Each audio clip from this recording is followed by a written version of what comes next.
본 방송에서 제공하는 투자 정보는 투자 판단에 대한 조언입니다. 방송에서 제공하는 주식의 가치, 가격 상승 및 가격 하락에 대해서는 방송사에서 보장하지 않습니다. 이 시각 주요 뉴스입니다. 하반기 주택시장은 상반기보다 둔화할 것이라는 전망이 나왔습니다. 이런 추세는 수도권보다 대구, 경북, 호남, 충청 등 지방에서 유지될 것으로 예상됩니다. 29일 한국은행이 발표한 지역경제 보고서에 따르면 전국 주택시장 전문가 94명을 대상으로 하반기 주택시장 전망을 조사한 결과 주택시장이 둔화될 것으로 전망한 응답은 43.9%로 나타나 개선으로 예상한 응답 비중을 크게 웃돌았습니다. 매매가가 상승하리라고 답변한 전문가 대부분은 가격 상승률이 1% 미만에 그칠 것으로 전망했습니다.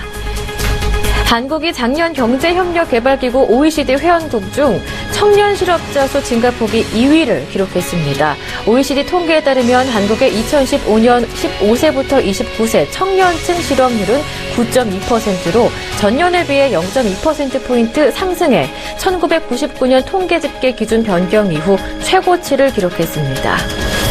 지난 7월 카드 이용 금액이 61조 6천억 원으로 지난해 같은 달 대비 8.7% 증가했습니다. 무더위로 냉방기기 가전제품 판매가 급증하고 백화점과 대형 할인점 등 실내 쇼핑시설을 방문한 소비자가 증가한 영향으로 분석됩니다. 여신금융협회는 29일 7월 카드 승인 실적 분석 보고서를 통해 이같이 분석하며 지난달 카드 이용 금액 중 가전제품 업종의 결제액은 1조 2,300억 원에 달했다고 밝혔습니다. 지난달 같은 기간 대비 19.7% 증가한 수치입니다. 올해 2분기 산업 대출 규모가 970조 원을 넘어섰습니다. 부동산 임대업을 중심으로 서비스업 대출이 전체 증가세를 이끌었고 조선업 등 제조업 대출도 다소 주춤해지긴 했지만 증가세를 유지했습니다. 다만 건설업 대출은 마이너스로 돌아섰습니다. 한국은행이 29일 발표한 2분기 중 예금 취급 기간의 산업대출은 970조 7천억 원으로 전분기보다 1.2% 늘었습니다. 업종별로는 제조업 대출이 1조 2천억 원 늘어 전분기 수준에는 크게 못 미치나 상승세를 유지했습니다.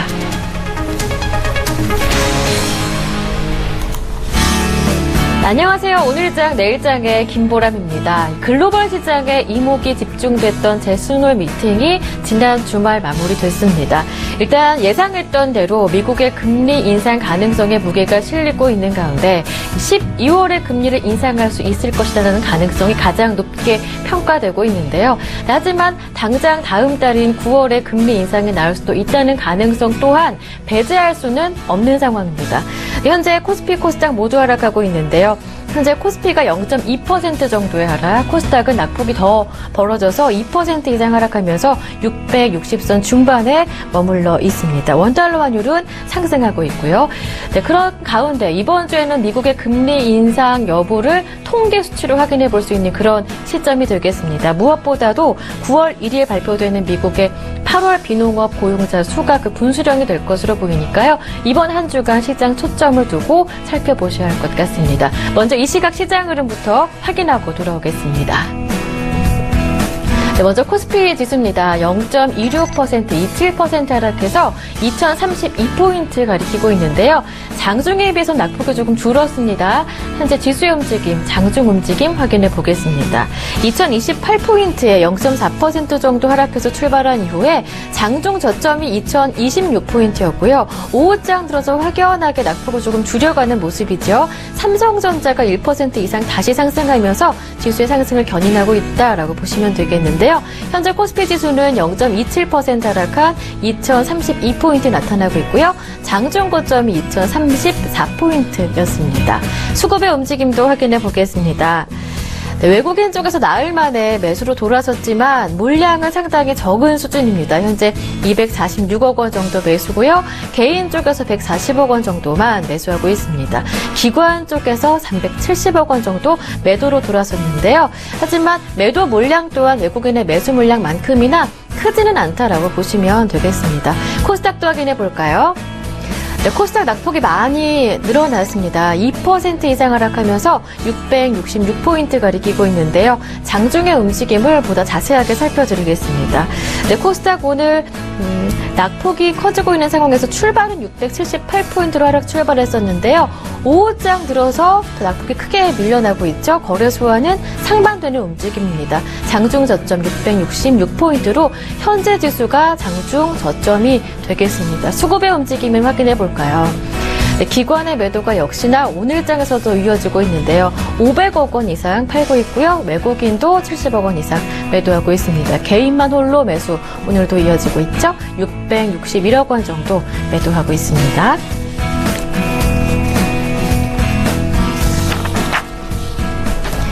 네, 코스닥 660억 원 정도 개인의 매수만 들어오고 있는 상황입니다. 양시장의 흐름을 먼저 살펴봤고요. 이번에는 오늘장 어떤 이슈들이 지배하고 있는지 확인해 보겠습니다. KTB증권 리서치센터의 최현기 연구원 전화 연결해 보겠습니다. 연구원님 안녕하세요.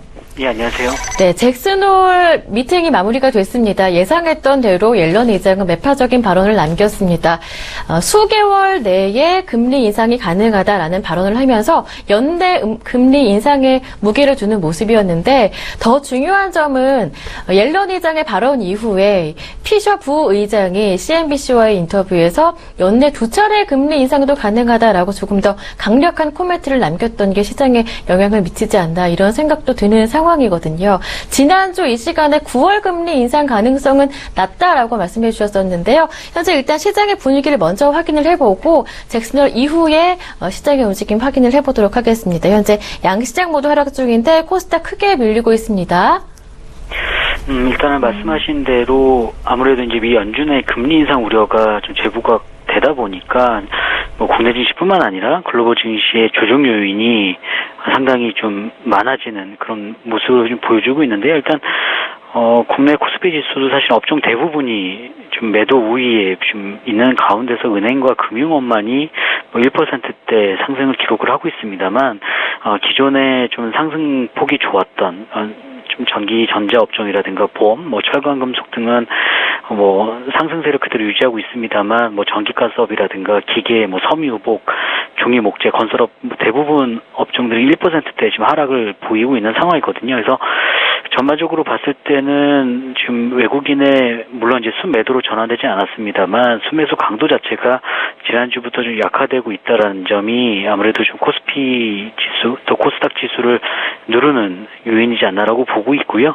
실질적으로 그 최근 연준 위원들의 이제 매파적인 발언들이 제기되면서 뭐 국내뿐만 아니라 글로벌 증시의 어떤 하락 압력을 높이고 있습니다.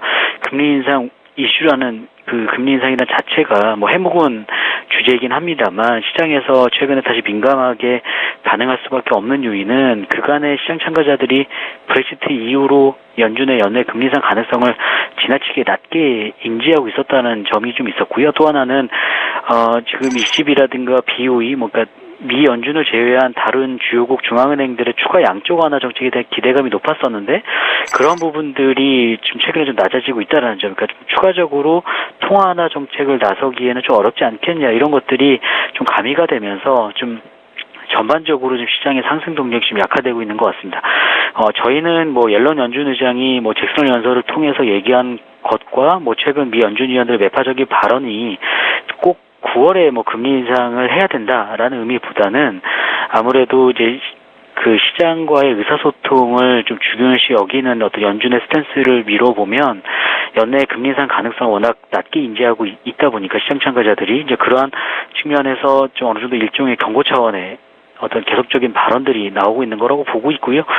아직까지 미국 경기가 뚜렷하게 금리 인상을 감내할 수 있을 정도로 좋아질 고 있다라는 게 아직 확인이 되고 있지 않기 때문에 9월 달에 금리 인상이 쉽지는 않을 거라고 보고 있습니다. 그러니까 좀 타이밍상으로 좀 어려울 거라고 보고 있고요. 다만 이제 8월 고용 지표가 지난 6, 7월에 서프라이즈를 기록했던 수준만큼 상당히 강한 회복세를 보인다면 아무래도 이제 21일에 열리는 FOMC 회의에 대한 경기 심리가 지금보다는 더 높아질 거라고 보고 있고요. 다만 이제 제가 이제 9월에 금리 인상 가능성이 여전히 좀 낮다라고 좀 보고 있는 거는 아직까지는 미국 경기가 3분기 중에 추가적으로 강화되는지 여부를 좀 지켜봐야 될 필요가 있습니다. 그러니까 고용시장이라든가 주택시장 생각보다는 상당히 양호한 흐름을 보여주고 있습니다만 그 뒤에 따라와야 되는 것들이 결국에는 기업들의 설비 투자라든가 아니면은 가계 소비 확대 이런 것들이 확인이 돼야 되는데 아직까지는 그렇게 확인이 되고 있지 않거든요. 그러니까는 뭐 아무래도 뭐 미 연준의 금리 인상과 관련된 불확실성도 있었겠습니다만 브렉시트와 관련된 어떤 불확실성이 좀 남아있는 상황이기 때문에 뭐 가게들은 신용을 늘리면서까지 소비를 하고 있지 않고 또 기업들도 좀 의도적으로 그러니까 좀 의욕적으로 캐펙스를 늘리기보다는 뭐 사내 유보금을 늘리는 어떤 그런 쪽에 스탠스를 보이고 있기 때문에 아직까지는 명목상의 미국의 GDP 성장률이 그렇게 호조를 나타내고 있지 않기 때문에 이런 것들이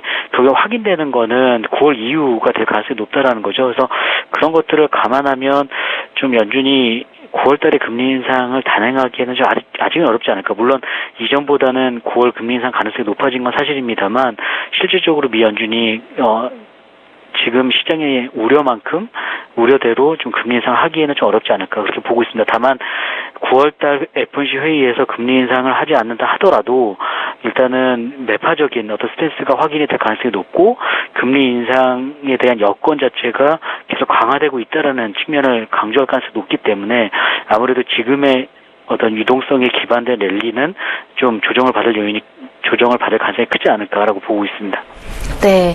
지난주와 마찬가지로 당장 다음 달 9월 금리 인상 가능성에 대해서는 낮게 평가를 하시는 것 같고요. 지난주에 또 원화의 움직임에 대해서 박스권 전망을 해주셨는데 또 금리 인상에 대한 시사가 나온 만큼 원화 약세로 빠르게 방향성이 전환할 수 있을 것이냐라는 우려감도 나오고 있는 상황이기 때문에 관련해서 외국인들의 유동성과 함께 또 경기 민감주, IT 보험들의 움직임 전망 어떻게 보시는지 궁금하고요. 국내 증시 전략을 또 어떻게 세워보면 좋을 것인지 여기에 대한 추가 질문도 함께 드리겠습니다. 일단은 원달러 환율 같은 경우는 지금 뭐 장중에도 1130원 부근까지 올라와 있는데 일단은 그러니까 원화의 절상 압력을 높일 만한 요인들은 지금 좀 많이 약화된 상황이죠. 그러니까 뭐 국내 주식시장뿐만 아니라 채권시장, 그러니까 S&P 신용평가사의 국내 신용등급의 상향 조정으로 인해서 채권 쪽에도 사실은 외국인 매수세가 상당히 강화되면서 원화의 절상 압력이 높았었는데 앞서도 말씀드린 대로 외국인의 순매수 강도는 이제 지난주부터 좀 약화되는 모습을 보여주고 있고요. 또 하나는 결국에는 지금 국내 원화가 지금 6월달, 7월달, 8월달 이렇게 포함하면은 실질 실효 환율 기준으로 한 3% 이상 올라와 있는 상황이거든요. 그래서 다른 여타 통화 대비 좀 원화의 강세 압력이 좀 높았다. 그러면 당연히 좀 조정을 보일 가능성이 좀 높지 않을까라고 좀 보고 있고 더군다나 지금 이제 국내 이제 실무경제 지표가 월말 월초를 통해서 발표가 될 예정인데 8월달 수출이라든가 7월달 산업생산 지금 예상치를 보면 그렇게 썩 좋게 나오지 않을 가능성이 높다고 보고 있거든요. 그렇게 된다면 국내 경기 모멘텀이 좀 둔화될 수 있다라는 부분 이런 것들도 좀 외국인 입장에서는 조금 국내 주식시장을 이전처럼 공격적으로 매수하기 좀 어렵다라고 보고 있고요. 지금 이제 결국에는 삼성전자를 필두로 해서 국내 코스피 지수가 상단까지 많이 올라와 있는 상황인데 지금 삼성전자 같은 경우는 코스피가 한 브렉시트 이후로 한 8% 이상 상승하는 동안에 한 20% 넘게 상승을 해 있는 상황이거든요. 그러니까 삼성전자와 코스피의 상대 강도 자체가 지난 5년간의 밴드 상단에 위치해 있는 상황이기 때문에 삼성전자 주가 역시 좀 기술적 과열 부담을 좀 해소해야 될 필요성이 있다라고 보고 있기 때문에 그런 측면에서 봤을 때는 코스피가 좀 익숙해진 박스권 상단에서 좀 제한적인 흐름을 보일 가능성이 높지 않을까라고 보고 있고요.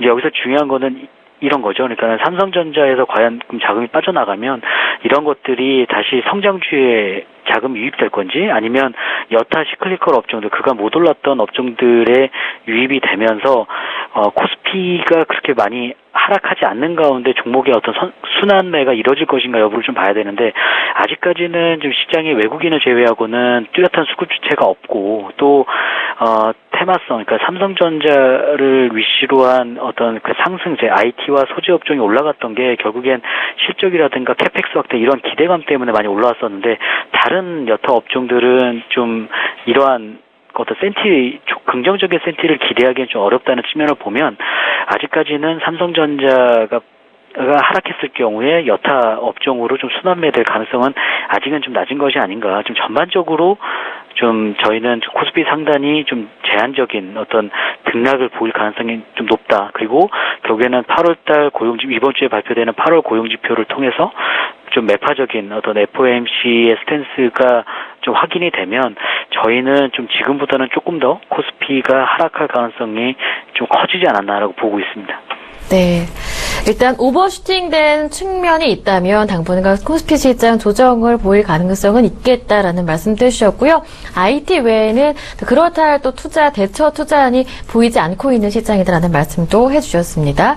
미국의 금리 인상 시사로 이렇게 신흥국 시장에 대한 투자 심리가 악화될 가능성이 높은 상황인데 중국 역시 이 같은 흐름에서 자유로울 수는 없을 것 같습니다. 지난주에 3주 만에 하락세 전환하는 모습이었는데 기대했던 이 정부의 경기 부양책도 흐지부지되는 모습이고요.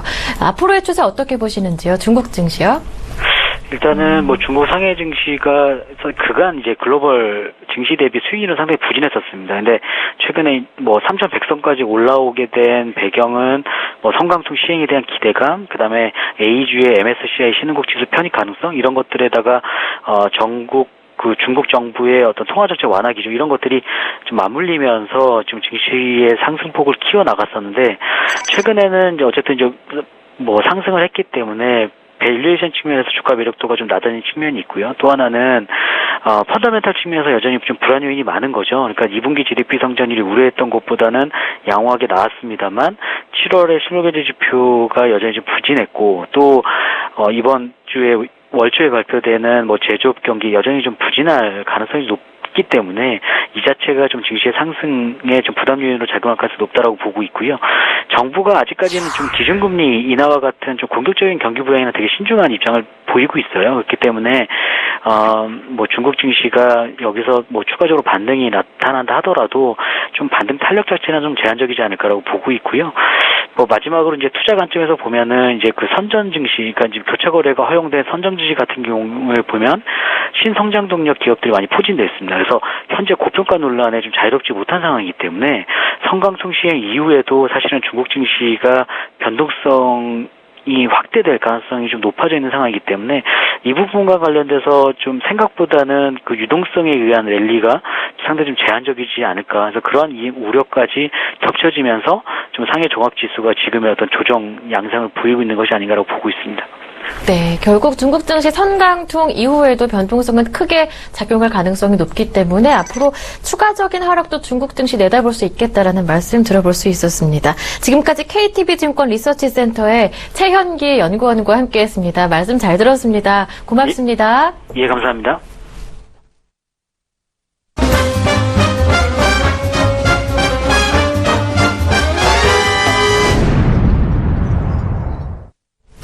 네, 이어서 오늘장 이슈 정리와 함께 특징 업종, 특징 주까지 모두 파헤쳐보는 시간 함께하겠습니다. 오늘 이 시간은요, 샘플러스 조비 멘토와 함께합니다. 멘토님 안녕하세요. 안녕하세요. 네, 먼저 양시장의 분위기부터 분석을 해보고 넘어가겠습니다. 코스피 현재 0.28% 하락, 2030선 부근에서 움직이고 있고 코스닥이 낙폭이 크게 밀리고 있습니다. 시총상위주 대부분이 하락을 하더라고요. 2% 이상 밀리면서 660선 중반이거든요.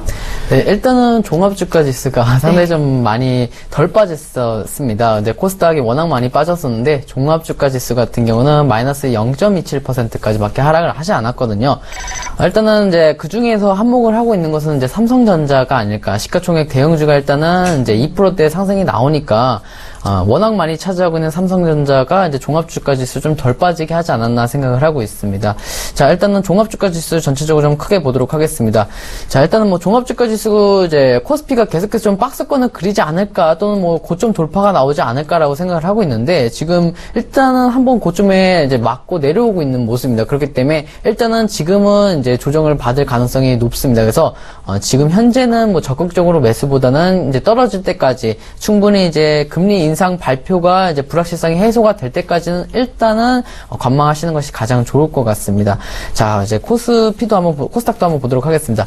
자, 코스닥 같은 경우는 이제 시가총액 대형주가 전부 다 떨어지고 있는 것을 보셨죠? 그러니까 이제 오늘도 마이너스 2%까지 좀 떨어지는 모습이었는데 일단은 현재 어느 정도 예상은 할 수는 있습니다. 645포인트까지는 떨어질 가능성은 있거든요. 그래서 645포인트. 그러니까 지금 오늘 많이 떨어졌는데 내일 또 추가 하락이 좀 나올 수는 있어요. 근데 항상 추가 하락이 이제 지옥 같은 이제 시장이 한 2번, 3번 정도 경험이 되게 되면 그다음부터는 이제 빠르게 반등이 나오기 때문에 장기간에는 이제 한 2-3달 정도는 이제 시장이 좋아질 것이고 그리고 이제 이번 주 내로만 본다라면 아직은 조금 더 떨어질 가능성이 있다. 이렇게 정리 좀 해드리도록 하겠습니다. 자, 시가총액도 한번 보도록 하겠습니다. 자, 코스피 이제 시가총액부터 봐드리도록 할 텐데 일단 삼성전자가 1.61% 상승 중에 있네요. 일단 삼성전자가 잘 올라가고 있기 때문에 코스피는 좀 덜 떨어지는 모습입니다. 자, 한국전력이 마이너스 2% 가까이 떨어지고 있는데 오늘 전력 쪽, 그 전력이랑 가스 쪽이 조금 많이 떨어지고 있는 모습입니다. 그러니까 마이너스 2% 정도 떨어지고 있고요.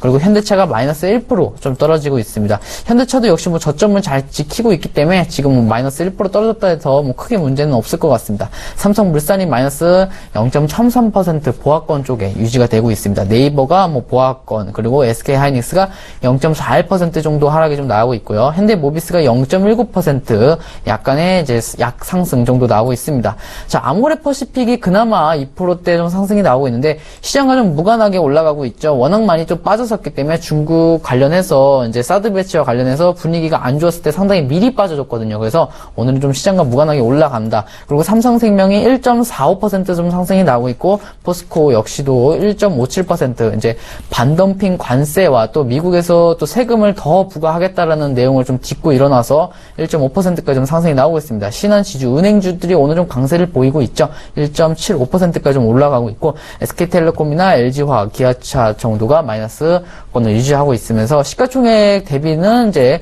시장 많이는 빠지지 않았기 때문에 시가총액도 덜 빠지는 모습입니다. 많이 빠졌다라고 한다면 뭐 한국전력 정도 마이너스 2% 정도 많이 빠졌다라고 보시면 되겠습니다. 자, 코스닥도 한번 봐드리도록 하겠습니다. 코스닥 일단 전체를 좀 먼저 살펴볼까요?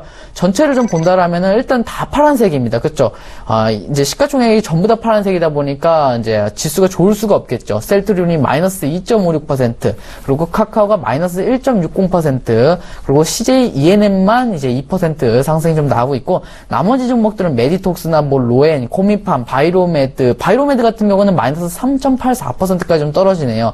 제약바이오 쪽이 좀 많이 떨어지는 모습이네요. 많이 올랐으니까요. 자, SK 머티리얼즈도 마이너스 1%, 뭐 파라다이스, 컴투스, 휴젤, 뭐 케어젠 많이 떨어지고 있는 모습이죠. 그 중에서도 케어젠 역시도 마이너스 3%까지 좀 떨어지고 있습니다. 자, 이오테크니스가 마이너스 2%, 그리고 코롱생명과학이 마이너스 2.40%로 전반적으로 거래소보다는 코스닥 시장이 아주 많이 좀 떨어지고 있고 코스닥 시장은 아직도 좀 추가 하락이 나올 것으로 예상이 되고 있기 때문에 조금만 더 관망을 하셔서 저가 메리트에서 좀 사자라고 말씀드리도록 하겠습니다.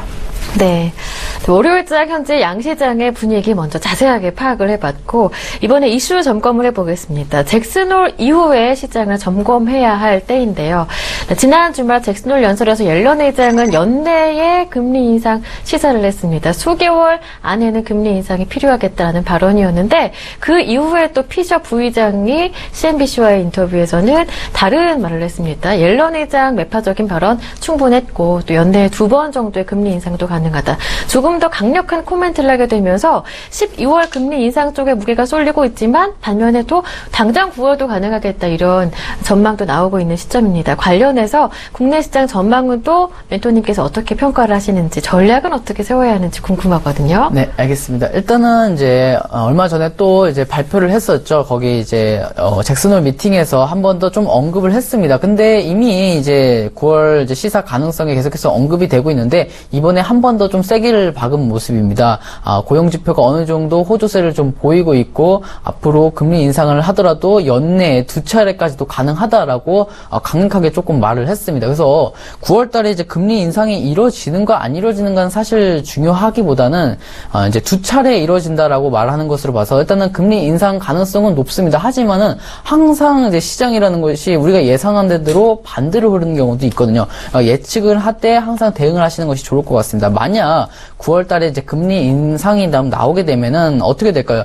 금리 인상이 나오게 되면은 이제 우리나라 시장은 이제 환율이 좀 올라가겠죠. 환율이 올라감에 따라서 이제 왜냐면 이제 금리가 올라가면은 굳이 우리나라에 대해서 돈을 넣어놓을 필요가 없잖아요. 외국인 자금이. 왜냐면 금리를 올리겠다는 말은 은행에서 이자를 더 주겠다는 뜻인데 이제 미국 달러 이자를 더 주겠다는 뜻이기 때문에 굳이 우리나라 외국인 입장에서 우리나라는 신흥국이거든요. 신흥국에다 돈을 위험하게 넣을 필요 없이 미국 은행 안전한 자산 달러인 달러에다 돈을 넣으면 금리를 더 준다는데 당연히 우리나라 자본이 이탈이 되겠죠. 외국인이 지금 이탈 자본이 될 뿐만 아니라 우리나라에서도 돈이 많으신 분들이 또 안전하게 또 달러로 막 바꾸셔서 또 이제 은행에다 좀 미국 은행에다 맡기는 경우가 있기 때문에 이제 우리나라 자본 이탈뿐만 아니라 외국인 자본 이탈은 이제 이론적으로는 이제 이탈이 생길 것이라고 예상이 되고 있습니다. 거기다 자본 이탈이 또 생기게 되면 수급이 조금 저하되기 시작하고요. 그리고 이제 환율이 이제 올라가기 때문에 좋은 점은 하나 있다라면 환율이 올라가면 또 수출주 쪽이 좀 좋지 않습니까? 아무래도 이제 전기전자 업종, 수출 쪽, 우리나라 이제 대부분 이제 업종들이 다 수출주거든요. 우리나라는 이제 수출로 먹고 사는 기업이라고 해가지고 대부분 수출을 찾아오기 때문에 환율이 올라가면 사실은 좋습니다. 근데 단점이 하나 있다면 환율이 올라가면은 우리나라 시장은 반비례를 하기 때문에 환율이 올라가면 우리나라 시장은 떨어지게 되어 있습니다. 그래서 금리 인상을 할 경우는 이제 단기간 추가적으로는 조금 코스피나 코스닥이나 조금 하락의 가능성이 높습니다. 근데 신기한 게 뭐냐면 시장과 딱 맞물려서 항상 그랬습니다. 2월 달에도 그랬고 이제 6월 달에도 그랬고 지금 현재 9월 달이 다가오는 시점에서도 항상 시장이 떨어질 쯤 하면은 거기에 해외 변수를 좀 타서 더 크게 떨어뜨리는 가격이 있거든요. 그래서 금리 인상은 일시적일 것이다. 만약에 한다 하면 오히려 불확실성이 해소됨에 따라서 오히려 이제 9월달 이후부터는 잘 올라갈 것으로 예상이 되고 있습니다. 안 한다면 오히려 좀 문제가 되겠죠. 오히려 불확실성을 계속 들고 있기 때문에 오히려 좀 더 추가 하락이 계속 나올 것으로 예상이 되고 있습니다. 네, 알겠습니다. 네, 일단 조비 멘토님께서는 9월 이후부터는 그래도 추가적인 상승이 나타날 수 있을 것이다. 긍정적인 전망을 내주셨습니다. 네, 그리고 수출주 관련해서 전기전자 또 자동차주에도 호재가 나타날 수 있을 것이다. 워낙 약세와 관련해서요. 이런 말씀도 해주셨으니까요. 관련해서 업종별로 전략도 세워보시는 거 좋을 것 같습니다. 네, 오늘장의 특징 업종들 확인해 볼 순서인데요. 강세 업종 보니까 은행주 잘 올라가고 있고요.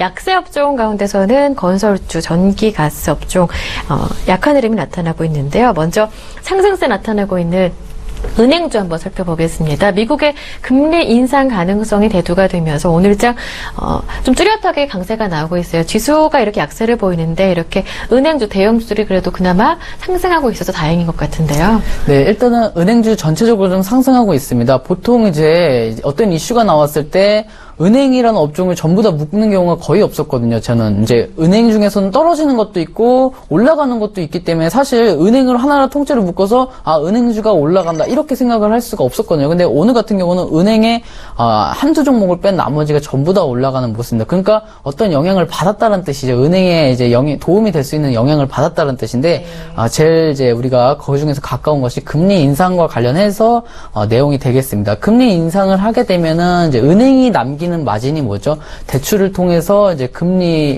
금리가 높아지게 되면 거기에 대한 수익률이 올라가게 되지 않습니까? 이제 그게 은행에 마진을 남기는 방법이잖아요. 근데 그동안 이제 우리나라는 금리 인하를 했었거든요. 그렇기 때문에 은행은 이제 마진이 좀 줄어들었다가 이제 다시 미국이 금리 인상을 하게 되면 우리나라는 현재 금리 인하를 얼마 전에 했었는데 추가 금리 인하가 하기가 힘들어지거든요. 왜냐면 이제 우리나라는 또 미국 금융시장에 영향을 많이 받는데 미국은 금리 인상을 하고 있는데 우리는 추가적으로 금리 인하를 한다? 자, 역주행하는 거죠. 그렇기 때문에 우리나라도 쉽게 금리 인하를 할 수 없다는 생각에 은행주들이 금리 인상이나 또는 동결을 예상하고 있기 때문에 은행주의 마진이 계속해서 조금 불어날 것이다라는 생각에 좀 은행주가 좀 강세를 보이고 있습니다. 자, 오늘 은행주 중에서는 많이 올라가는 은행주 한 두 종목 정도 한번 봐드리도록 하겠습니다. 네. 자, 은행주 쪽에 오늘 좀 많이 올라가서 다른 종목은 거의 다 떨어졌는데 은행주 쪽이 좀 올라갔습니다.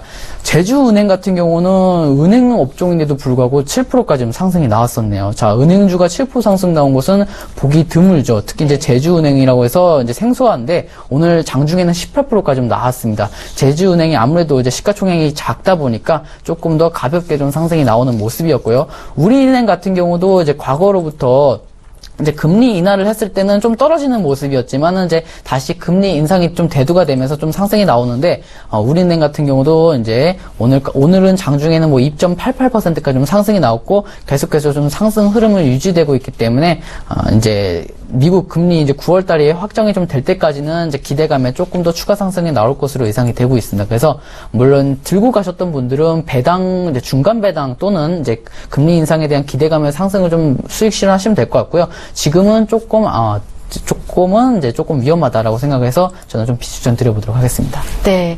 은행주 강세를 보여주고 있는데 지금 신규로 들어가시기에는 조금 무리가 있겠다라는 평가시고요. 보유하신 분들은 추가적으로 상승을 기대해 보셔도 괜찮겠다라는 말씀 남겨주셨으니까요. 전략 챙기실 때 한번 유념해 보시길 바랍니다. 이번에는 약세를 보이고 있는 건설업종 살펴볼게요. 은행주가 금리 인상의 수혜주라면 또 부정적인 이슈를 받아들일 수밖에 없는 게 건설업종이거든요.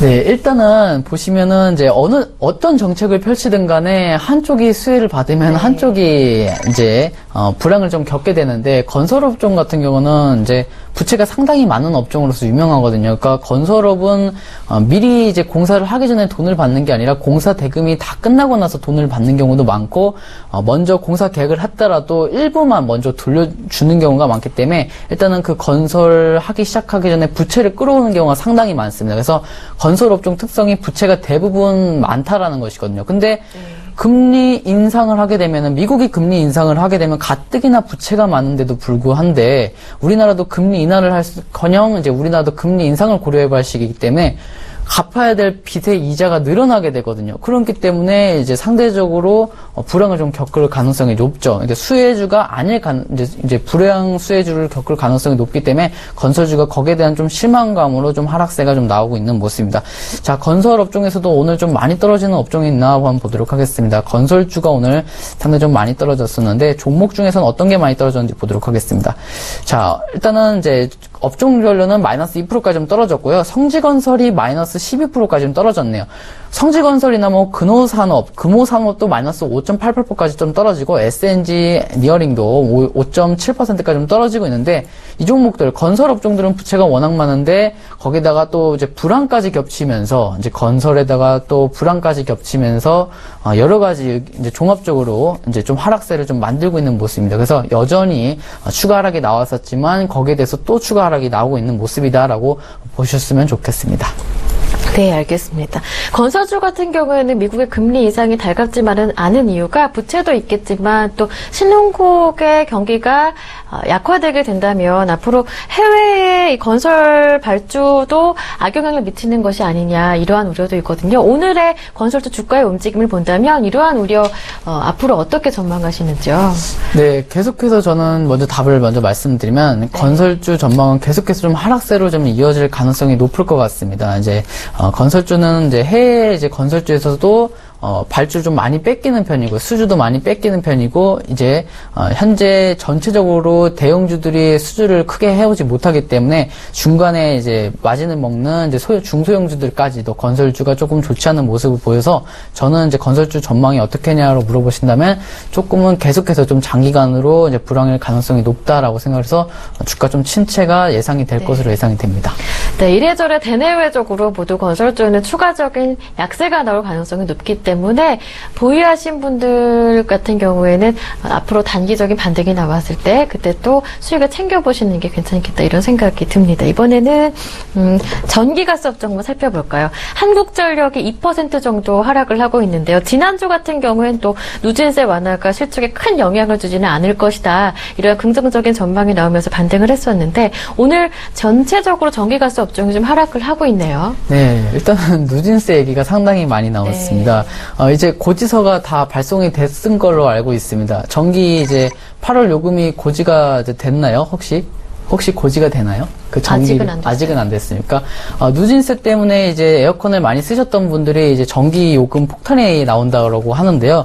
이제 누진세 폐지 관련해서 한국전력이 이제 매출이 좀 감소할 것으로 예상이 되고, 또 전력난도 이제 문제가 한번 대두가 됐었습니다. 그래서 거기에 따른 이제 이슈도 있었을 뿐만 아니라 또 이제 그동안 상당히 많이 올라왔었거든요. 한국전력 같은 경우는 이제 거의 뭐 5년 가까이 계속해서 한 번도 쉬지 않고 올라왔었기 때문에 이런 뭐 종합적인 부분에서 뭐 이제 지금 현재 이슈도 그렇고 그리고 이제 가격도 많이 올라왔기 때문에 사실 매수자 입장에서는 이익을 좀 실현하고 싶어하는 그 가능성이 높아지기 때문에 지금 가격이 떨어지는 것은 특별하게 문제가 있다라고 생각을 하지는 않습니다. 그래서 지금 당연히 뭐 신규로는 당연히 들어가실 수는 없을 것 같고 혹시나 보유 물량이시다면 지금부터 조금 이제 분할 매도로 좀 접근하시는 것이 어떨까. 앞으로도 이제 한국전력이나 뭐 전기가스 업종들이 계속해서 뭐 이제 누진세 관련해서 이제 발목을 좀 잡을 가능성이 높습니다. 그래서 저는 지금은 조금 이제 전망으로서 본다라면 좀 좋지 않을 것 같다라고 의견을 지어드리도록 하겠습니다. 네. 네, 이번에는 안철수 테마주들 한번 살펴볼까요? 네, 안철수 의원이 이제 사실상 대권 출마를 선언을 하게 됐습니다. 관련주들이 급등하는 모습인데, 써니전자도 20% 이상 급등을 하고 있고요. 관련 종목들의 움직임 안랩 동반해서 한번 살펴볼까요? 네, 일단은 이제 안철수 관련주들이 이제 많이 올라가고 있네요. 이유가 뭐였죠? 어저께인가요? 뭐 그저께인가 이슈가 나왔었는데, 네. 이제 안철수가 이제 다시 한번 대권 도전을 좀 해보겠다는 강한 의지로 조금 이제 뉴스에서 매스컴을 좀 탔습니다. 거기에 따른 이제 기대감에 좀 상승이 나오고 있습니다. 결국에는 이제 안철수 이제 국민의당 당 대표가 이제 대권에 참여를 하게 되면은 이제 거기에 따른 종목들이 같이 올라갈 가능성이 높겠죠. 네. 써니전자나 뭐 다물, 멀티, 미디어 또 뭐가 있을까요? 안랩도 있죠. 원래 이제 회장이었던 안랩의 대표이사였던 안랩도 오늘 몇 프로 올라갔죠? 뭐 15%까지 올라가네요. 그렇죠. 안랩도 상당히 많이 올라가고 이제 관련 주변 인물들이 회장이거나 또는 이사인 이제 써니전자나 뭐 여러 가지 올라가도록 합니다. 태원물산도 이제 낯설지만은 태원물산도 상한가가 들어갔어요.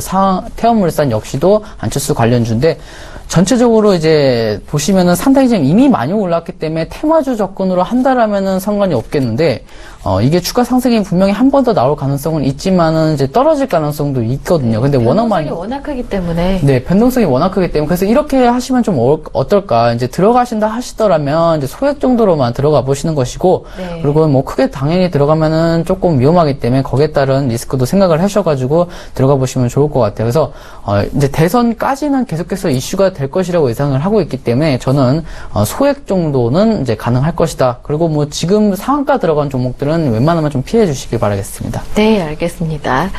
네, 대선 전까지 꾸준하게 변동성은 이어질 것으로 보입니다. 안철수 테마주 관심 있게 보시는 분들이라면 지금 상한가 들어간 종목 말고요. 그 외의 종목들로 해서 소액으로 단기적인 접근을 하시는 게 가장 안정적인 방법이겠다라는 말씀을 해주셨으니까 이 점 참고해 보시고요. 정치 테마주 들여다본 김에 이번엔 또 반기문 테마주 살짝 짚어볼까요? 안철수 대표가 대권에 도전하겠다 사실상 선언을 하게 되자 반기문 테마주가 오르고 있거든요. 관련주 움직임 뚜렷하지는 않지만 그래도 살짝 짚어볼까요? 네, 자 뚜렷하지는 않는다 이제 봤는데 종목별로 좀 차이가 있더라고요. 네, 종목별로 좀 차이가 있습니다. 네. 이제 보성파워텍이 대장주라고 이제 불리더라고요. 이제 네. 보통 이제 다들 그렇게 알고 계시는데 오늘 9%까지 좀 올라갔네요. 네. 자, 반기문 이제 지금 현재 대권을 조금 나오려고 예상이 되는 분들이 여러 분 있죠. 뭐 안철수 의원 또는 뭐 반기문 사무총장 또 문재인 씨도 있는데 보성파워텍이 좀 올라가고 있습니다. 사실 근데 솔직히 말씀을 드리면은 테마주는 저는 다루고 있지는 않기 때문에 네. 이 반기문 테마주가 뭔지 나열하라 그러면은 저는 보성파텍 이해는 알지를 못하거든요. 왜냐면 테마주를 다루는 것은 사실 뭐 홀짝 게임 정도라고 생각을 하고 있기 때문에 네. 투자 관점을 좀 벗어나서 일단은 이제 좀 비추천은 항상 드리도록 하겠지만 현재는 일단 안철수 의원이 좀 이슈를 타고 있기 때문에 상대적으로 보성파워텍 같은 경우는 거기에 따른 뭐 같이 대선 테마주로서 움직일 뿐 앞으로는 조금 안철수가 높아지게 되면은 반기문 이제 상대적으로 종목들이 떨어질 가능성이 높기 때문에 지금 당장만 본다라면은 네. 보성파워텍이나 뭐 반기문 관련주들이 수급이 뭐 그렇게 좋은 편도 아닐 뿐더러 이제 계속해서 추가 상승은 조금 어렵겠다라고 보시면 되겠습니다. 네, 알겠습니다. 네, 이번에는 롯데그룹주 한번 살펴보겠습니다. 롯데그룹주, 그룹 차원의 검찰 소환 소식도 계속 이어지고 있는 상황이고, 또 지난주에는 또 이인원, 부회장의 자살 소식도 있었고요. 관련해서 장외 이슈로 계속 이렇게 그룹주 주가가 하락을 하고 있기 때문에 관련해서 보유하신 분들은 그만큼 걱정이 많으실 것 같습니다. 자, 롯데 이제 가지고 계신 분들이 상당히 걱정이 많으실 것 같아요. 왜냐면 롯데가 전체가 이제 지금 좋지가 못하고 있고 또 거기다가 계속해서 이슈가 좀 불거지고 있죠. 부회장이 또 안 좋은 소식이 좀 나오고 있고 그리고 거기에 따라서 또 롯데 관련주 종목들이 이제 롯데가 가지고 있는 가장 마진이 남는 것이 뭐 롯데 음식 쪽이거든요. 푸드나 이제 음료 쪽이거든요. 롯데는. 근데 이제 그쪽에서도 뭐 중국에다 수출을 하는 이제 비중이 상당히 큰데 중국에서는 앞으로 좀 시장이 감소될 것이다라는 내용이 나오면서 롯데 푸드나 또는 롯데 또 뭐가 있고요. 쇼핑 관련 롯데 케미칼까지 좀 같이 떨어지는 모습입니다. 자, 어떻게 이제 대응을 해봐야 되냐라고 생각을 한다면 사실 대응을 하려고 하면 주가가 올라오는 수밖에 없습니다. 어떻게 대응하실 겁니까? 주가가 올라와야지 본전에서 빠져나오실 거 아닙니까? 주가를 제가 끌어올릴 수 있는 것이 아니기 때문에 지금 이미 매수하시고 손실 나셨던 분들은 사실 다시 이제 제 이슈를 받아서 올라오는 것밖에 없습니다. 그래서 주식이 중요한 게 뭐냐면 살 때 잘 사야 됩니다. 살 때 못 사게 되면은 이거는 사게 되면은 끌어올릴 수 있는 건 제 맘이 아니기 때문에 다시 올라오면 땡큐지만 떨어지게 되면 좀 큰 손실로 날 것으로 예상이 되고 있습니다. 근데 롯데 관련주들은 워낙 좀 많이 올랐기 때문에 사실 추가 하락이 좀 나올 것으로 예상이 되고 있습니다. 그래서 저는 지금부터 좀 분할 매도로 좀 비중을 좀 정리를 좀 하셨으면 좋을 것 같아요. 그래서 분할 비중 좀 정리를 좀 하자. 그리고 네. 빠질 때는 좀 크게 빠질 것으로 예상이 되고 있기 때문에 좀 과감하게 물타는 게 아니라면은 조금씩 물타는 거는 자제하자 이렇게 의견 드리도록만 하겠습니다. 네, 알겠습니다. 롯데그룹도 추가적인 하락이 나올 수 있다라는 말씀을 남겨주셨습니다. 현재 검찰 수사가 진행 중인데 추가적인 약세 움직임이 나타날 가능성도 있기 때문에 보유하신 분들이라면 물량을 정리하실 필요가 있겠다는 말씀 남겨주셨습니다.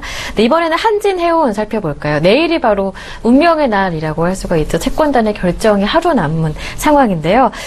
채권단의 한진해운이 자구안을 내놨는데 채권단의 반응은 좀 미흡하다라는 평가였습니다. 법정 관리로 갈 수도 있다라는 이야기도 나오고 있는 가운데 또 오늘 현대상선과의 합병도 가능하다 뭐 이런 얘기도 운운이 되고 있는 상황이라서 시나리오가 조금 양방향으로 갈리고 있어요. 어떻게 보시는지요? 네, 일단은 이제 현대상선 지금 어떤 상황이 겹치는지부터 조금 알아보도록 하겠습니다. 자, 한진해운이 업종이 좀 좋지 못하죠. 지금 해운사나 뭐 조선사 쪽이 다 업종이 좀 좋지 못합니다. 그래서 네.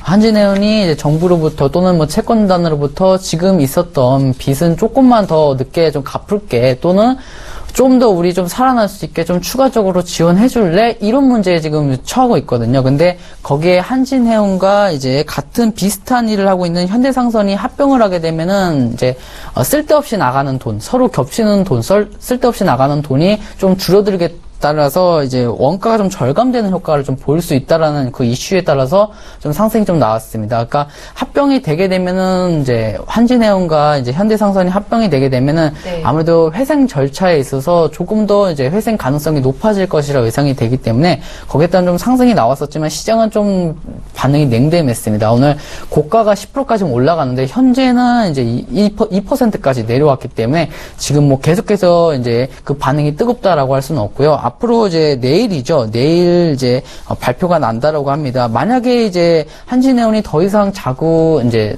도움을 받지 못하면 청산, 그러니까 한진해운 임직원들이 전부 다 뭐 잘릴 수도 있는 거고요. 그리고 한진해운 직원들이 전부 다 이제 청산이 될 가능성이 높습니다. 근데 우리나라에서 이제 해운 업종들이 많이 죽어가고 있기 때문에 정부나 또 채권단에서는 살리려고 하는 의지도 있다마는 사실 중요한 것은 이제 자기가 더 중요한 것이거든요. 자기 입장도 중요하기 때문에 우리 선뜻 이제 예측하기는 힘들겠지만 내일 좀 보시는 게 좋을 것 같아요.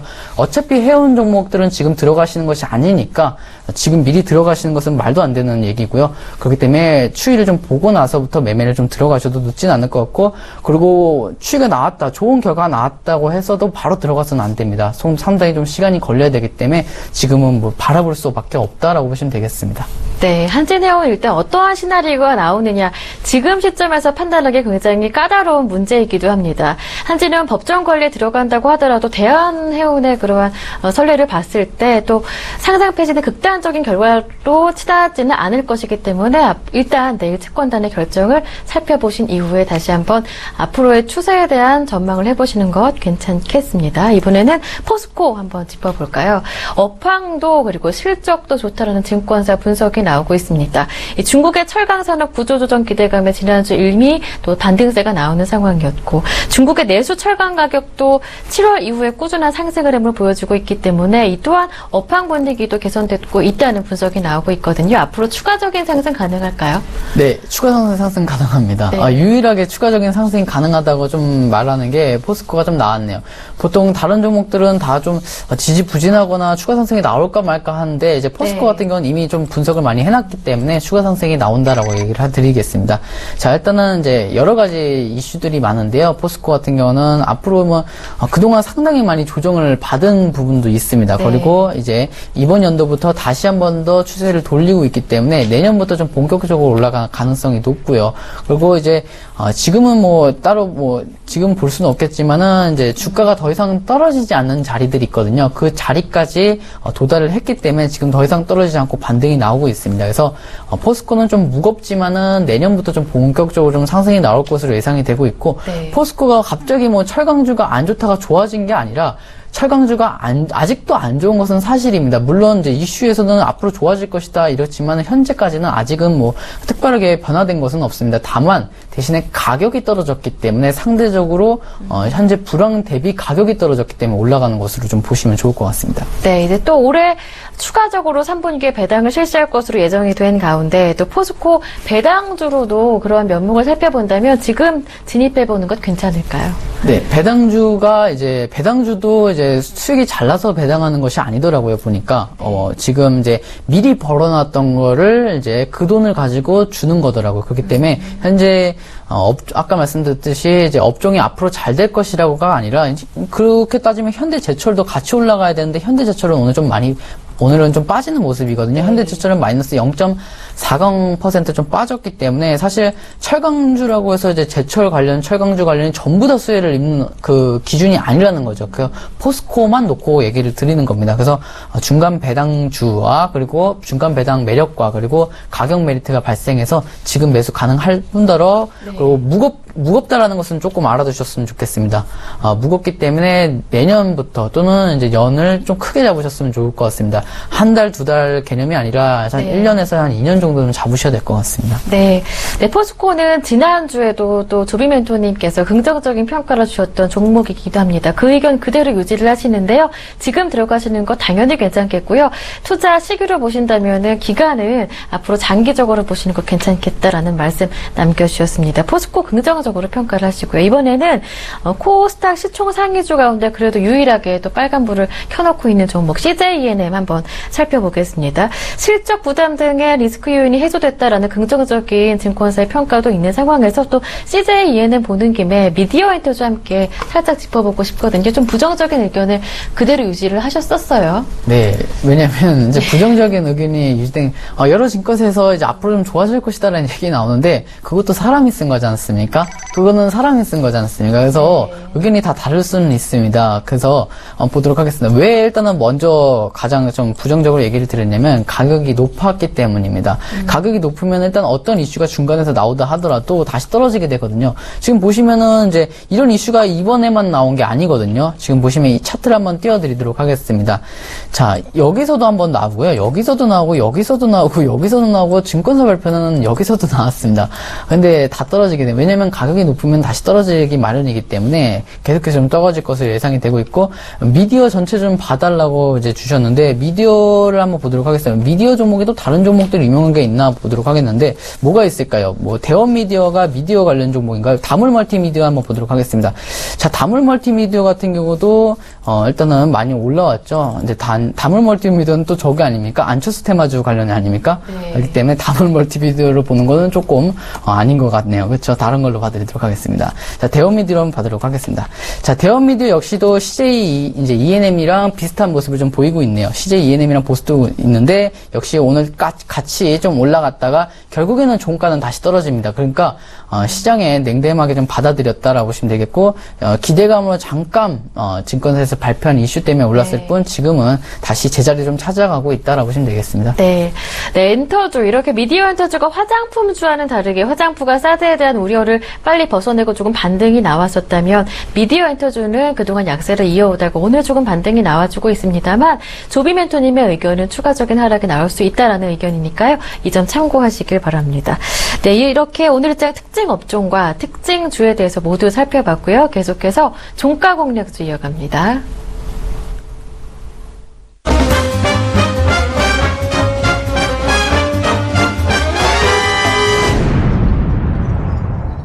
네, 장 마감 전에 마지막 기회 종가 공략주 알아보겠습니다. 오늘은요, 유진투자증권 명동지점의 김영재 부장님 전화 연결을 해보죠. 안녕하세요, 부장님. 네, 안녕하십니까. 네, 반갑습니다. 오늘의 종가 공략주 어떤 종목 골라오셨는지요?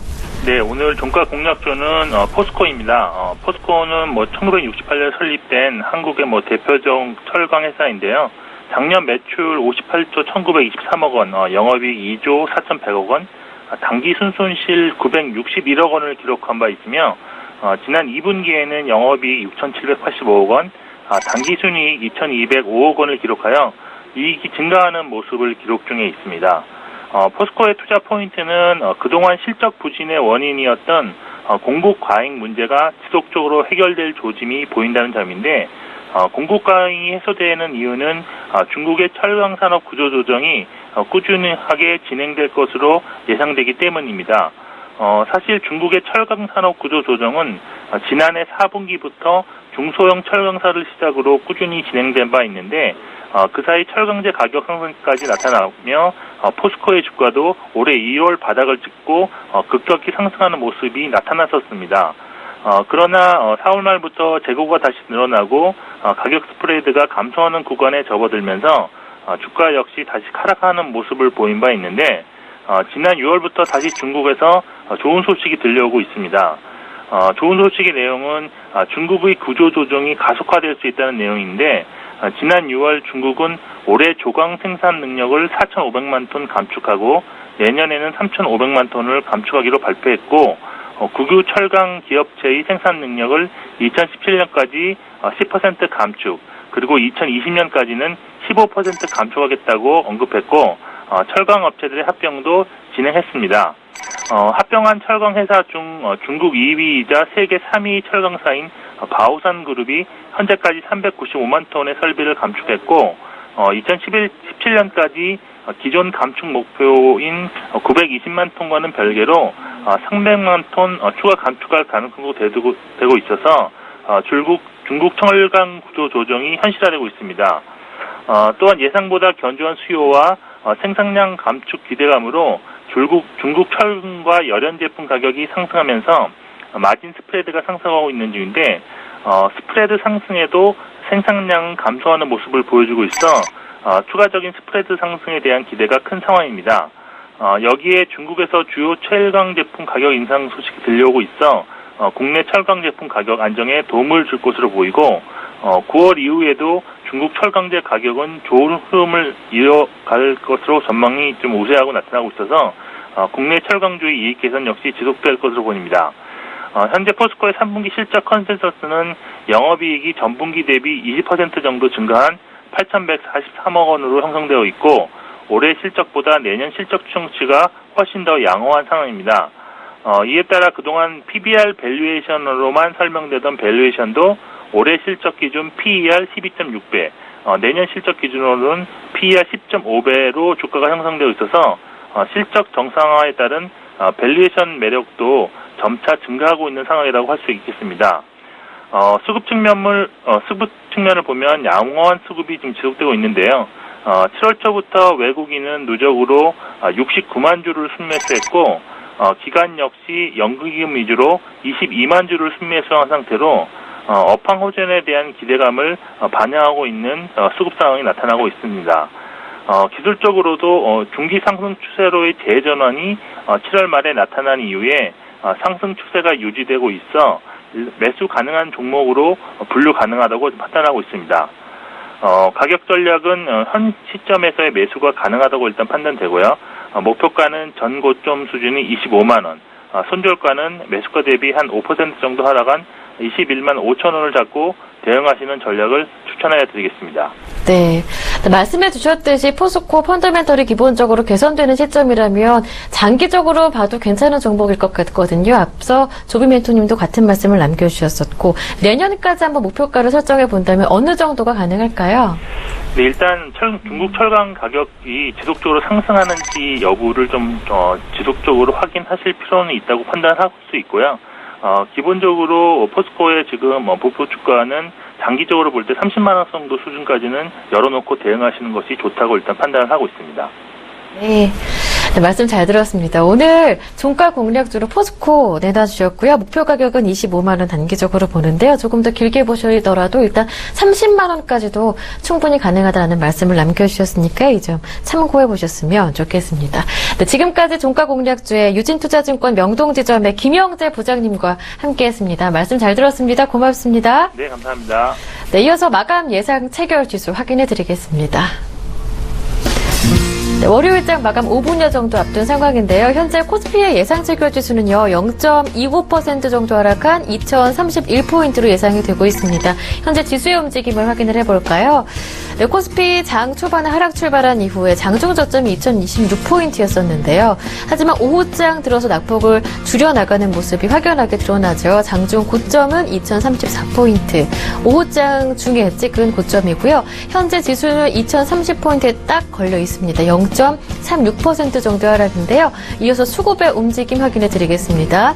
외국인들의 매수가 나흘 만에 돌아왔는데 매수 물량은 그래도 적습니다. 290억 원 정도고요. 기관 쪽에서 다시 매도로 돌아섰지만 역시나 매도 물량이 그리 크지 않은 상황, 168억 원 정도. 개인 쪽에서는 94억 원 정도 매도하고 있습니다. 시가총액 상위 종목들의 움직임도 확인을 해보죠. 삼성전자가 오늘장 반등을 하고 있는데요. 1.4% 정도 오르면서 163만 5천 원 가리키고 있습니다. 일단 코스피 지수가 많이 밀리지 않았다는 점, 삼성전자의 덕이다라고도 풀이를 해볼 수가 있겠죠. 한국전력은 1.5% 하락, 현대차 1% 정도 밀리고 있고요. 삼성물산 0.6% 정도 하락하면서 14만 8,500원입니다. 다음 종목들도 확인을 해보겠습니다. 네이버 오늘 참 강하죠. 0.8% 추가적으로 오릅니다. 장중 고점이 81만 9천 원으로 52주 신고가 또다시 경신하는 네이버였고요. SK하이닉스는 보합권에서 마무리가 될 것으로 보입니다. 네, 주가는 현재 36,250원 가리키고 있습니다. 현대모비스 0.39% 오르면서 주당 1,000원씩 오르고 있고요. 아모레퍼시픽 1.18% 정도 오르면서 38만 5,500원 가리키고 있습니다. 삼성생명은 장중에는 그래도 상승 흐름을 유지했었는데요. 장 마감을 앞두고 보합권에서 마무리가 될 것으로 예상이 됩니다. 10만 원대 지켜지면서 10만 3,500원에 마무리가 될 것으로 예상이 되고 있습니다. 다음 종목들도 한번 살펴볼까요? 네, 포스코 오늘 참 강합니다. 1.8% 정도 오르고 있는데요. 앞서 조비 멘토님도 말씀하셨었고, 그리고 종가 공략주로도 선정이 됐던 종목 바로 포스코입니다. 주당 4,000원씩 오르면서 22만 6,500원 가리키고 있고요. 신한지주 1.5% 정도 오르면서 오늘 은행주가 괜찮습니다. 기아차는 1% 하락입니다.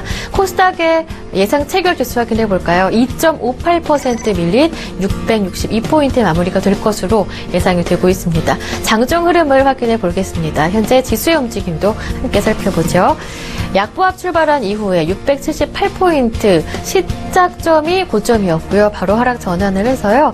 장중의 오전장보다 오후자의 움직임이 조금 더 약했습니다. 거래소 코스피의 움직임과 상반되는 움직임이죠. 이렇게 코스닥 계속해서 요 며칠 전강후약 개장이 나타나고 있는데요. 장중 저점 664포인트, 현재 움직이고 있는 지수대가 장중 저점이 되겠습니다. 2.3% 하락한 664포인트 가리키면서 동시호가에 진입을 했습니다. 수급의 움직임도 파악을 해보겠습니다. 네, 개인의 매수와 기관의 매도 이렇게 엇갈린 움직임이 8월 들어 내내 이어지고 있는데요. 기관 500억 원 정도 팔고 있고요. 개인의 매수는 730억 원 정도 유입이 되고 있습니다. 외국인 쪽에서 100억 원 정도 매도를 하고 있는 상황입니다. 이어서 시가총액 상위 종목들의 움직임 확인해 볼까요? 대부분의 시가총액 상위 종목들의 움직임 모두 파란불을 켜놓고 있는데요.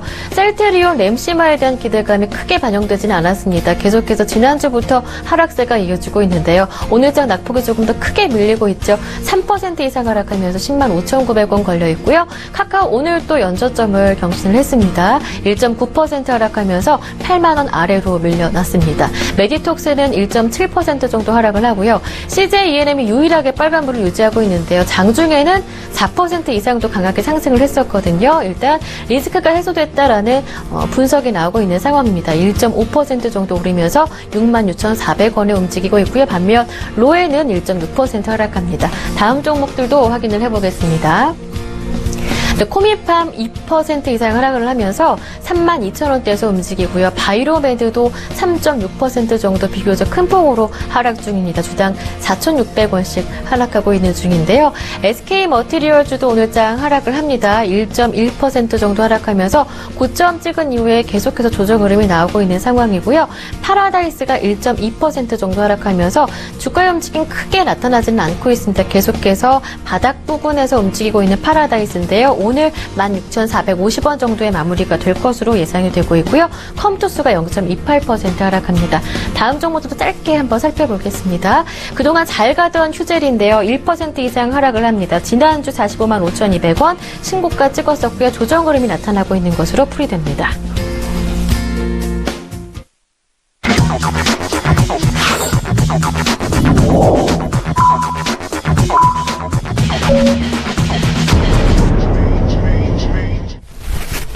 네, 8월 29일 한 주의 시작 월요일장 클로징 벨이 울렸습니다.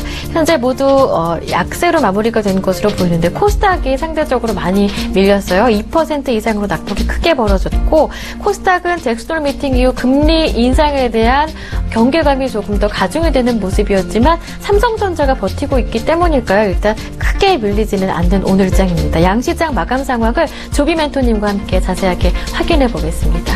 네. 종합주가 지수부터 한번 봐드리도록 하겠습니다. 현재 2032.20포인트에서 마감이 됐습니다.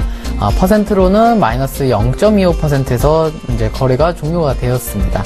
일단은 이제 종합주가 지수는 상당히 좀 덜 많이 빠졌죠. 마이너스 2.025% 좀 빠졌기 때문에 오늘 이제 분봉 차트로만 좀 본다라면은 이제 아침부터 원래 시작부터 좀 많이 빠졌었다가 오히려 이제 낙폭을 하지 않고 그 자리를 좀 기다리고 있었기 때문에 오늘 좀 덜 빠진 모습이었습니다. 자, 오늘 수급도 오늘 한 번도 체크드리지 않았었기 때문에 잠깐만 보도록 하겠습니다. 자, 외국인만 매수하고 개인과 이제 기관이 매도했다라고 보시면 되겠습니다. 자, 코스닥도 한번 보도록 하겠습니다. 자, 코스닥에서 얘기가 좀 많아질 것 같습니다. 현재 이제 코스닥은 663.53포인트에서 마이너스 2.48%까지 좀 떨어졌습니다. 코스닥 시장은 원래 이제 변동성이 크다 보니까 종합주가 지수가 1%대 미만이 뭐 상승과 하락이 좀 나온다 하더라도 코스닥 시장은 이제 2% 이상의 상승과 하락이 좀 나오는 편인데요. 이제 코스닥 시장은 거의 다 좀 바닥을 찍었다라고 생각을 하시면 좋을 것 같습니다. 현재 마이너스 2.48% 하락하면서 마감을 했지만 머지않아서 조금 더 빠지게 된다면 645포인트까지 좀 빠질 예상이 되거든요. 그래서 거기까지 좀 빠지게 된다면 충분히 이제 한 두세 달 정도는 이제 코스닥 시장이 들어가실 것으로 예상이 되고 있습니다. 그래서 시장도 이렇게 한번 봐드리도록 하겠고요. 수급도 간단하게 한번 체크해 보도록 하겠습니다. 오늘은 이제 개인만 639억을 매수했고 외국인과 기관이 각각 50억과 473억을 매도한 시장이었다라고 보시면 되겠습니다. 네, 양시장의 마감 상황 자세하게 분석을 해봤습니다. 이번에는 외환시장은 어떻게 마무리가 됐는지 알아보겠습니다. 샘플러스 김세영 멘토님 전화 연결을 해보겠습니다. 멘토님 안녕하세요. 네, 안녕하세요. 네, 반갑습니다. 잭슨홀 이후에 이제 원달러 환율의 움직임 어떻게 방향성을 잡아갈 것인가 많은 분들이 우려 섞인 이야기가 나오고 있는데 원화 약세로 뚜렷한 방향성이 점쳐지고도 있는 상황입니다.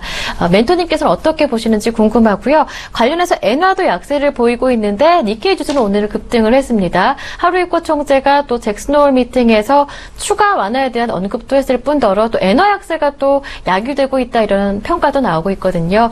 외환 시장의 마감 동향과 함께 해외 시장의 움직임 모두 확인을 해볼까요? 네, 안녕하세요.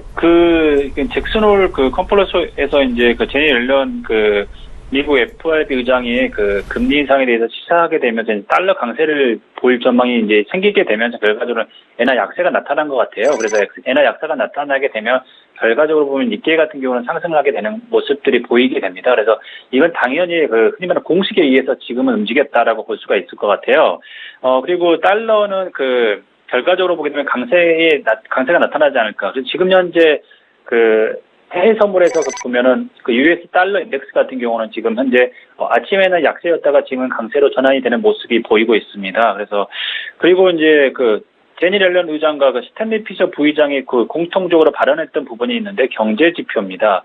그 경제 지표 중에서 제가 볼 때는 두 가지 같아요. 그 민간 소비랑 고용입니다. 그래서 이번 주에 발표되는 그 고용 보고서하고 그리고 PC 개인 소비 지출에 따라서 금요일에 발표되죠. 그래서 물가지 동향에 따라서 그 달러가 추가 강세가 될지 여부가 좀 주목이 되는 것 같아요. 그래서 지금 현재 원달러 환율 같은 경우는 그 1125원 정도의 거래가 되고 있는데요. 제가 저번 주에 그런 이야기를 했습니다. 그 저번 주는 계속 이제 그 1,200원, 1,120원 정도를 찍고 나서 이제 떨어지는 모습을 보였지 않습니까? 그때 이제 어느 정도 하락하는 모습에서 이건 추세는 아니다. 향후에 이제 하지만은 제니 옐런의 그 잭슨 홀 미팅에서 어떤 이야기가 나올 거냐에 대해서 그 관망세에 있기 때문에 지금은 제가 볼 때 무조건 달러를 매수하라고 이야기를 했는데요. 제가 볼 때는 지금 현재 시점도 늦지 않았다. 물론 갭이 갭 상승을 했기 때문에 그 갭을 메꾸는 과정에 있을 겁니다. 그런데 제가 볼 때는 향후에는 이제 이런 부분이 그 바닥을 찍었던 1,110원 정도 찍었는데 이 부분이 결과적으로는 그 저점이었던 1,091원을 찍지 않았기 때문에 우상향하는 모습들을 보일 거다라고 저는 볼 수가 있어요. 그래서 그 저점이 점점 높아지고 있다라고 해서 지금 현재 1,125원 정도를 또 찍는다면 제가 볼 때는 이제 그 전고점을 찍었기 때문에 또 더 올라가는 모습이 보일 거다. 그리고 제니 옐런 의장 같은 경우는 최근 몇 달간 기준금리 인상을 위한 근거가 강화됐다라고 이야기를 했습니다. 그리고 금리 인상 결정 여부는 앞으로 발표될 경제 지표에 달려있다. 어느 누가 그지만은 그 연준 의원이 그 경제 지표를 보지 않고 향후에 그 추정으로 흔히 말하는 추측에 의해서 금리를 결정할 수 있겠습니까? 그러니까 실증 철학에 의해서 결과적으로 보게 된다면 데이터가 나온 상태에서 그 데이터를 보고 결정을 할 수밖에 없는 그런 자리이기 때문에 이런 이야기 실제로 경제 지표에 달려 있다라고 이야기를 한 것 같고요. 지금 제가 볼 때는 그 3분기 경제 지표는 굉장히 좋게 나올 것 같아요. 그 애틀랜타 그 연준 총재 같은 경우는 그 올해 그 3, 4분기 GDP 상승률을 3.4% 정도 잡고 있는 것 같아요. 그리고 작년 같은 경우도 보게 된다면 작년 2분기에 경제 그 성장률 같은 경우 미국이 3.9% 정도 나왔습니다. 굉장히 높게 나왔습니다. 그래서 제가 볼 때는 이번 분기, 왜냐면은 3분기, 4분기 때는 굉장히 좋게 나올 것 같다. 그럼 결과적으로 보게 된다면 금리 인상을 할 수 있는 그 흔히 말하는 그 배경은 더 많아질 거고요. 수개월 내에 금리 인상을 단행할 수 있다라고 이야기하니까 그 기자가 물어봤습니다. 그 스탠리 피셔 부의장한테 그럼 수개월 내면은 9월 달도 가능한 겁니까라고 물어봤는데요. 그러니까 뭐라고 하냐면 그 스탠리 피셔가 9월 달도 가능하다라고 이야기합니다. 그러면서 이제 9월 금리 인상에 대한 부분이 굉장히 높아졌고요. 그리고 그 연방 기금금리 선물 시장이 반영되는 9월 금리 인상 확률 같은 경우 보면은 잭슨 홀 미팅 이후로 15% 정도 상승해서 36% 정도의 이제 확률이 높아졌고요. 그리고 12월 내에 금리 인상을 할 수 있는 확률이 64%까지 높아졌습니다. 결과적으로 보게 된다면 그 확률상 보게 된다면 올해는 금리 인상을 할 것이다라고 보고 있고요. 9월이냐 12월이냐라고 보고 있는 것 같아요. 9월이냐 12월이냐라고 봤을 때 11월은 힘들지 않습니까? 그러면 결과적으로 보게 된다면 12월이다라고 보고요.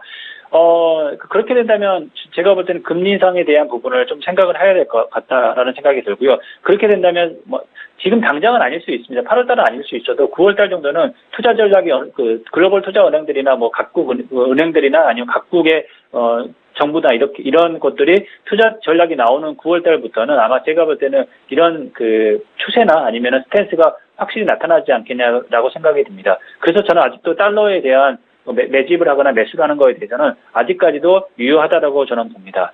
아시아 시장을 잠깐 보겠습니다. 상해 종합지수 같은 경우는 지금은 좀 빠지고 있네요. 3,069포인트 정도.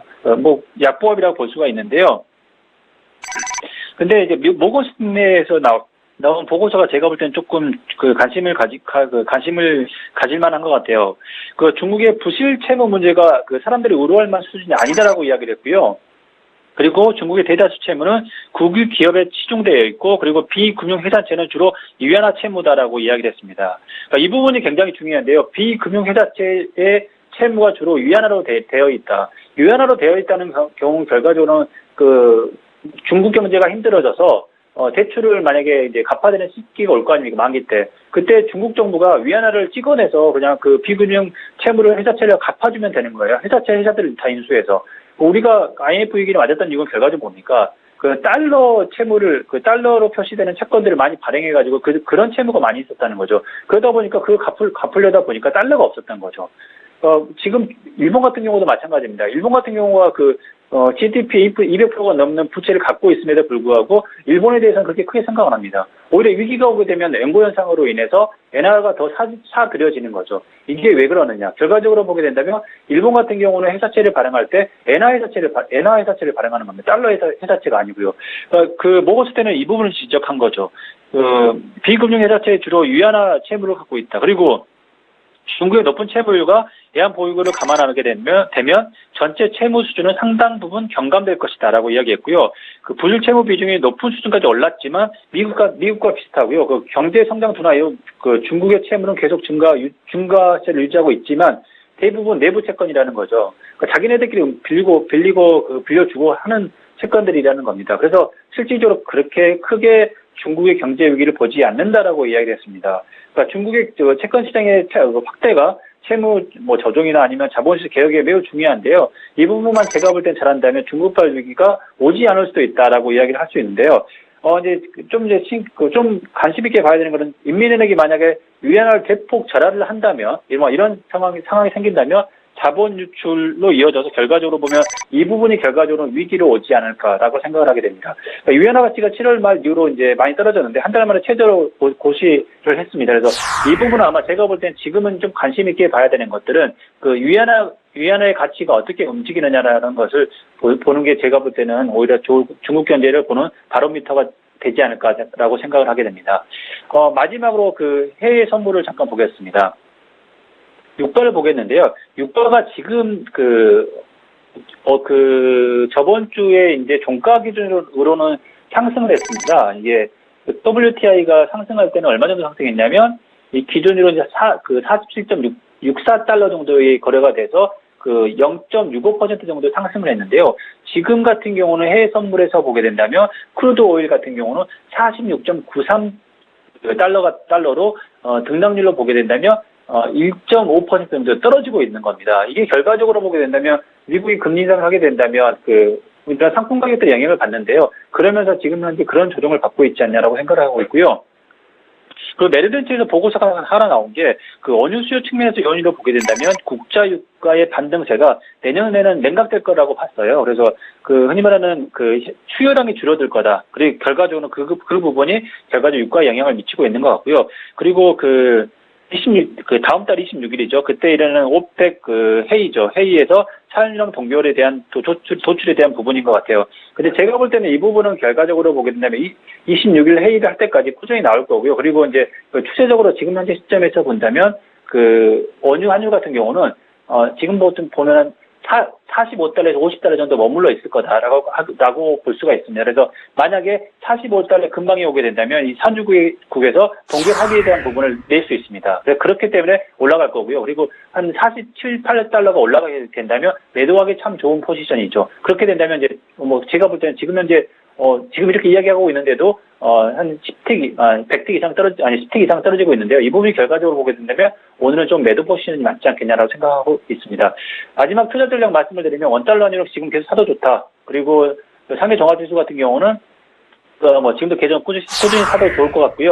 유가 같은 경우는 45달러에서 50달러 정도 박스권에 머물러 있기 때문에 지금 현재 시점에서는 45달러 근처에 오게 된 매수 포지션을 취하는 게 좋고요. 그리고 50달러 정도. 제가 볼 때는 48달러, 9달러 정도 될 것 같아요. 사실 그 정도의 그 정도 근처에 온다면 다시 매도 포지션을 취해서 제가 볼 때는 박스권 매매를 하시는 게 좋지 않겠냐라고 생각을 하게 됩니다. 이상입니다. 네.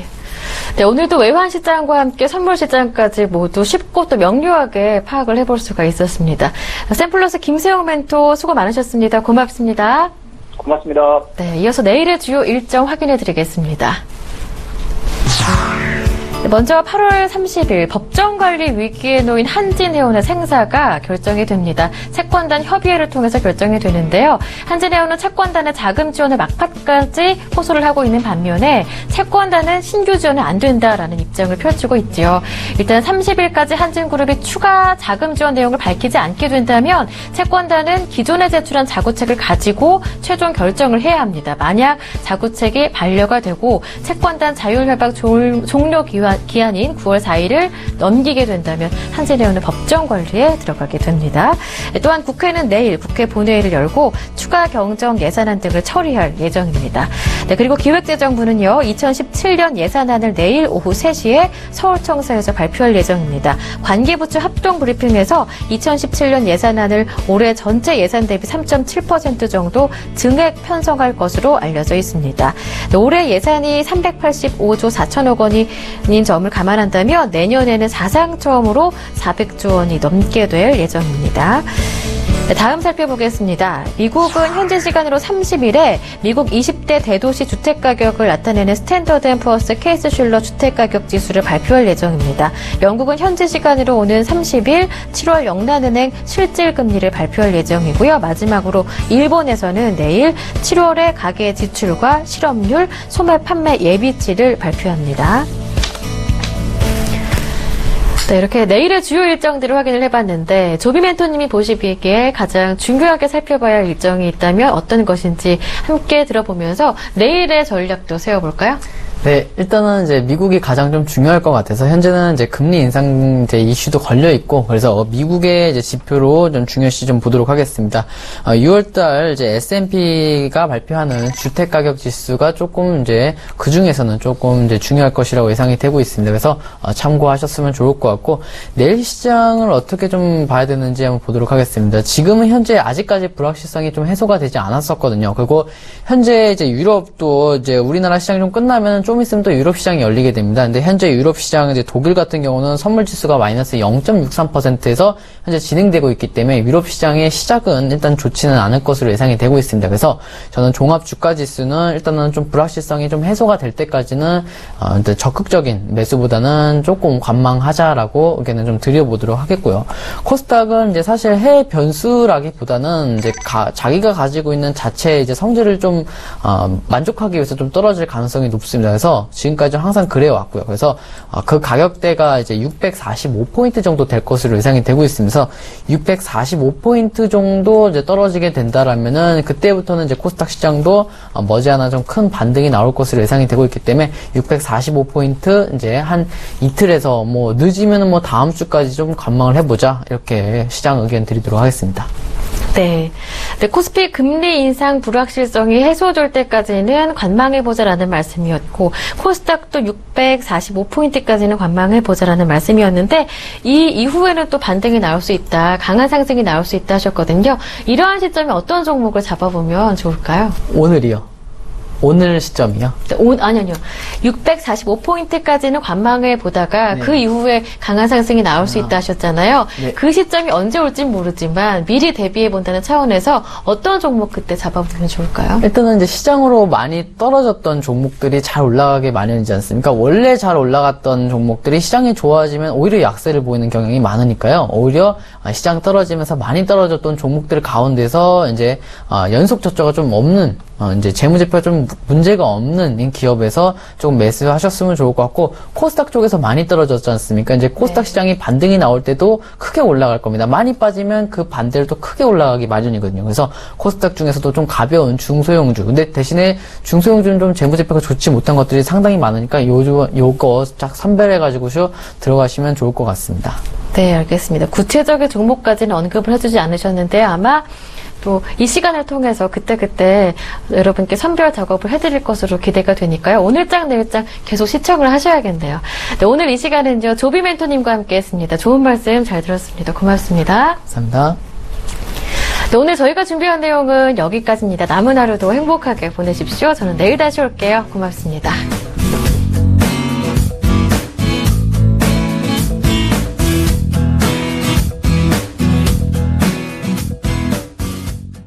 본 방송에서 제공하는 투자 정보는 투자 판단에 대한 조언입니다. 방송에서 제공하는 주식의 가치, 가격 상승 및 가격 하락에 대해서는 방송사에서 보장하지 않습니다.